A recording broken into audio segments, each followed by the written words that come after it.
You and your friends are coming to the latest information, the most notable current events on the YouTube channel of Nghe An Newspaper, the digital infrastructure of Nghe An Newspaper and radio and television. To know what the program is about today, please follow along below.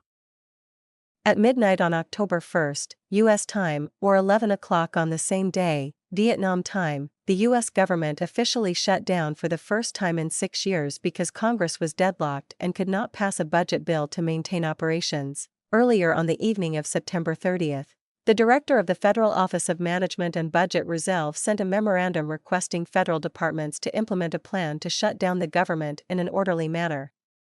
The Congressional Budget Office (CBO) estimated that about 750,000 federal employees would be forced to temporarily leave their jobs, with total compensation costs of up to $400 million per day. A series of public services would be disrupted.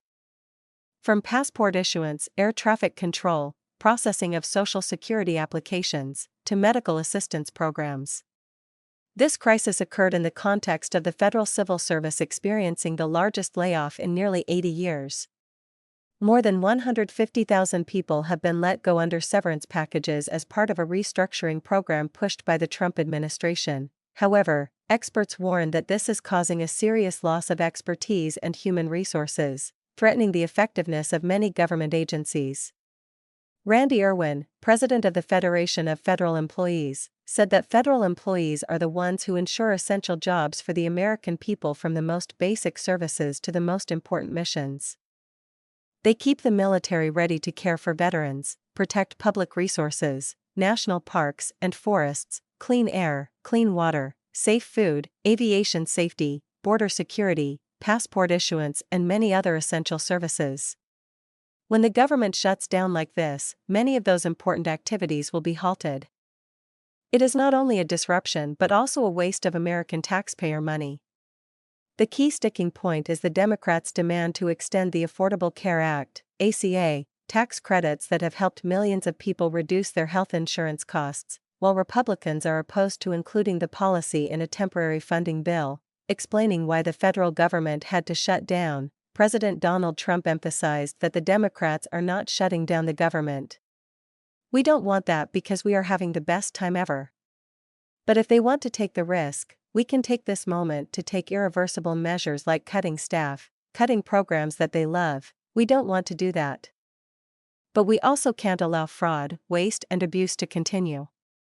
The Business Travel Organization, which represents America's leading businesses, warned that the shutdown would destabilize markets, disrupt service supply chains, and directly affect millions of households.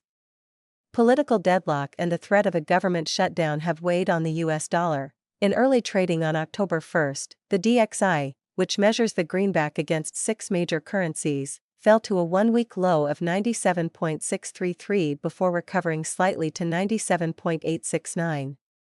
According to experts, this shutdown risks having a far-reaching negative impact not only on the economy recovering from the pandemic but also on the U.S. financial reputation.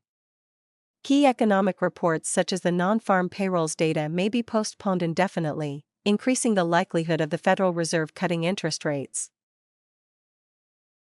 On September 30th, Polish TVP quoted European Commission President Ursula von der Leyen as saying that the European Union has pledged €2 billion to support Ukraine in developing unmanned aerial vehicles, in the context of the bloc strengthening the KF's battlefield capabilities with unmanned aerial systems.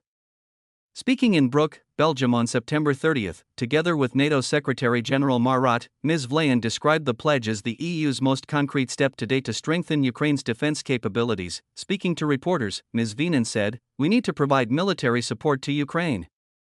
If we continue to believe that Ukraine is our first line of defense, we must increase military aid to Ukraine."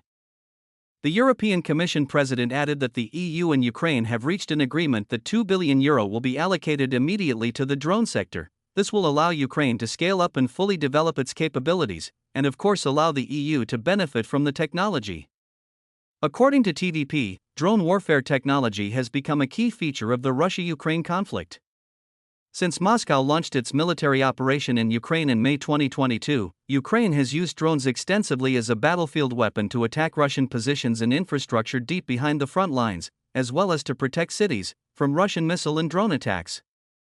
The result is that from scratch, Ukraine has built a reputable and significant drone industry. It even offered to share its experience in preventing alleged Russian drone incursions into the airspace of countries along NATO's eastern flank, including Poland. Von der Leyen also stressed the need for Europe to strengthen its defense industry in the face of a persistent threat from Russia. She said the EU needed capabilities that could be used in joint operations. Europe must provide a strong and unified response to Russian drone incursions at our borders, Wieland said, and that is why we will propose urgent actions to create an anti-drone wall as part of the eastern flank surveillance system. Speaking alongside Wieland, NATO's Secretary General supported the anti-drone wall initiative, calling it a timely and necessary measure. We need to keep the skies safe, Mr. Rutte said. We can't spend millions of euros or dollars on missiles to sell drones that cost a few $1,000s.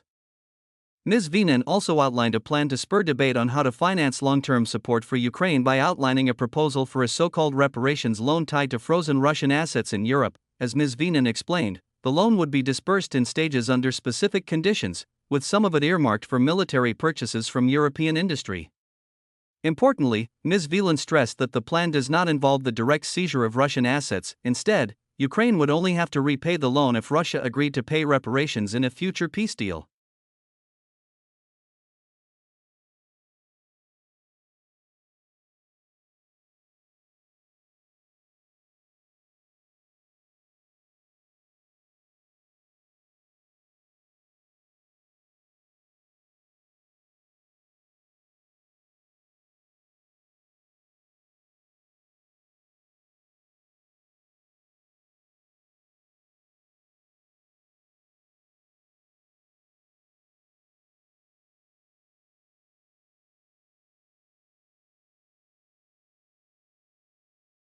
On September 25, Israeli Defense Minister Mr. Israel said that the country's military had attacked the Yemeni capital Sana'a. Mr. C declared that we have just launched a strong attack on many targets belonging to the Houthi organization in Sana'a. The Israeli army attacked several barracks and killed dozens of Houthi members, destroying weapons depots and UAVs. The IDF later announced that among the targets were the command center of the General Staff and the security and intelligence facilities of the Houthi. Ainsel Asbati, spokesman for the Houthi medical agency, said that the Israeli attack killed 2 civilians and injured 48. Witnesses said the attack targeted areas south and west of the capital Sana'a. The IDF raided Sana'a a day after the Houthi launched a UAV at the southern Israeli city of El.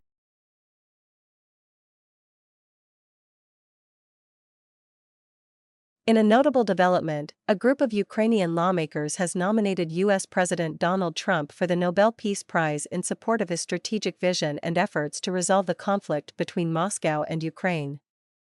The bill, which was registered in Ukraine today, was submitted to the country's parliament by 8 lawmakers, including Anna Saro, a member of the center-right opposition group for the Future, and Georgy Mazarasu, representing the ruling Servant of the People Party. In the explanatory note accompanying the bill, the artists wrote that Mr. Trump has repeatedly demonstrated his readiness for dialogue and has taken steps to reduce global conflicts. They noted that he approved the supply of weapons to Ukraine to propose the U.S. coordinate European security guarantees for Ukraine and the impact on the European Union reducing its dependence on Russian energy.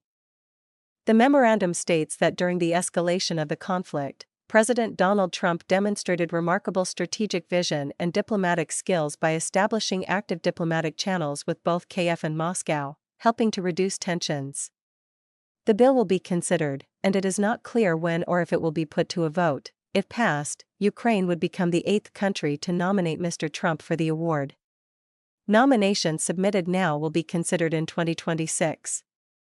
In July, Israeli Prime Minister Benjamin Netanyahu said he had nominated Mr. Trump for the award, citing his mediation efforts in the Middle East. In June, Pakistan announced it had nominated Mr. Trump, recognizing his role in easing tensions with India.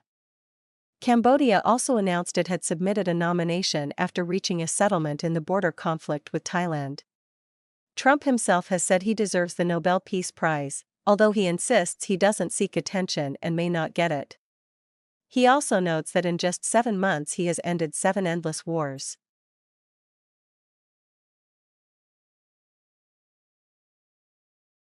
On October 1st, the news agency reported that Russia will assume the rotating presidency of the United Nations Security Council in October, with the agenda expected to include many prominent international issues, including the Iran dossier and the JCPOA nuclear deal. Russia's permanent representative to the United Nations, Vasily Nebenzia, will present the monthly agenda at a press conference at the UN headquarters. During the presidency, the Security Council is expected to hold about 20 meetings on global security issues. Notably, October 24 will mark the 80th anniversary of the founding of the United Nations.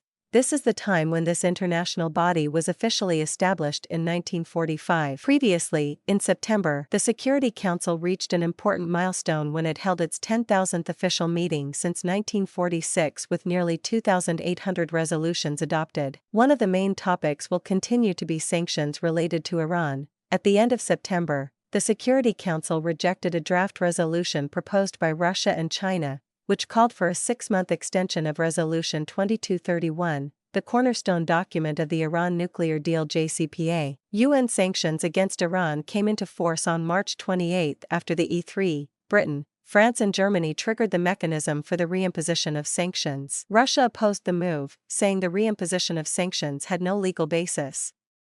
According to Russia's deputy permanent representative to the United Nations, Dmitry Polansky, all restrictions and regulations in Resolution 2231 will expire after October 18. The JCPOA nuclear deal was signed in 2015 between Iran and the P51 group of countries, including China, France, Germany, Russia, the UK, and the US, to resolve the nuclear crisis that began in 2002. However, this process has faced many challenges since the U.S. withdrew from the deal in 2018 under President Donald Trump and reimposed all sanctions on Iran. In response, in 2020 Iran announced a reduction in its commitments under the JCPA, limiting the access of inspectors from the International Atomic Energy Agency, IAEA, to its nuclear facilities. However, the EA still maintained some monitoring activities until tensions between Iran and Israel increased recently.